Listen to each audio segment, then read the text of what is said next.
দিনটা ছিল 8ই জানুয়ারি 2024। অনেক হাসি মজার মধ্যেও একটা দুঃখের দিন বটে, কারণ আজ আমার যাদবপুর ইউনিভার্সিটির 1 বছরের শেষ দিন। অর্থাৎ যাদবপুর ছেড়ে যাচ্ছি এই জীবনের মতন। দেখতে দেখতে একটা বছর শেষ হলো, ছেড়ে যাচ্ছি বেশ কিছু ভালো মন্দ স্মৃতি নিয়ে এই যাদবপুর ইউনিভার্সিটি। মিস করব এই কলেজের ক্যান্টিনের স্মৃতিগুলো।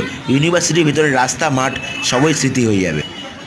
ঝিলপাড় আছি বর্তমানে, সেই ঝিলপাড়, সেই ঝিলপাড়, যেই ঝিলপাড়ে আমরা তাড়াতাড়ি যখন চলে আসতাম, সেই ঝিলপাড়ে এসে এখানে বসতাম। এই সে জায়গা যেখানে দাঁড়িয়ে আছি।